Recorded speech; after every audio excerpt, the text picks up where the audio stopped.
Jag tycker att jag mer och mer efterfrågas oftast en lättskött trädgård. Jag sitter idag här i min egen radhusträdgård på Lidingö. En trädgård som blir helt övergiven och lämnad ensam under sommaren när vi har semester. Jag lämnar den oftast i slutet av juni och kommer tillbaka några veckor in i augusti. Och då får växterna stå här helt och hållet själva med väder och vind och det regn som bjuds. Därför har jag här anpassat mitt växtval till sådana växter som faktiskt klarar de förhållandena. Sen är det såklart alltid lite fix när man väl kommer hem. Ingen trädgård sköter sig själv.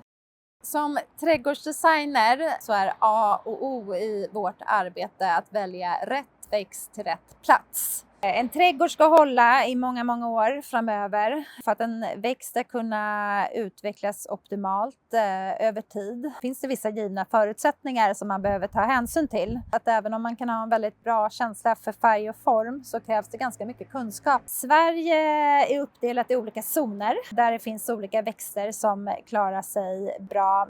Jord kan man behöva ta hänsyn till.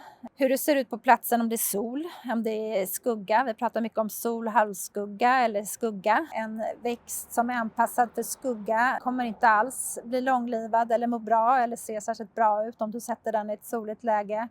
Tillgång till vatten. Det är också en otroligt viktig parameter när du väljer växt. Hur faktiskt trädgårdsägaren också har möjlighet att ta hand om sin trädgård. Jag rekommenderar ofta i nyanlagda trädgårdar att man ska investera i ett bevattningssystem. Det behöver inte vara särskilt komplicerat, men alla växter som du planterar behöver tillgång till vatten och det är extra viktigt under de här första åren när det är nyplanterat och det ska rota sig och må bra. Det är en liten investering att göra, men det är också en väldigt bra försäkring mot att de växter du investerar i faktiskt ska överleva och trivas. Alla växter behöver lite hjälp på traven i början när det kommer till bevattning. Man brukar säga att ungefär de första 3 etableringsåren så behöver du oftast stödvattna när du har nyplanterat och rotsystem och så ska etablera sig. Men har du valt rätt växt till rätt plats så ska en trädgård mer eller mindre vara självgående sen efter 3 år. Målbilden är att växterna ska kunna klara sig och må bra med så lite skötselinsatser som möjligt. Den här trädgården klarar sig helt och hållet själv. Brukar lämna den i slutet av juni. Ofta inte komma tillbaka förrän i någon vecka in i augusti. Och jag har faktiskt inget bevattningssystem. Jag har därför anpassat växtvalet så att det ska klara sig ganska mycket själv och att det även får vara ganska naturligt här och absolut inte alltför tillrättalagt. Eftersom vi har valt att ha ganska mycket sten på den här ytan så blir växterna en väldigt viktig parameter för att mjuka upp och skapa en naturlig känsla och det blir också en väldigt fin inblick inifrån när vi tittar ut.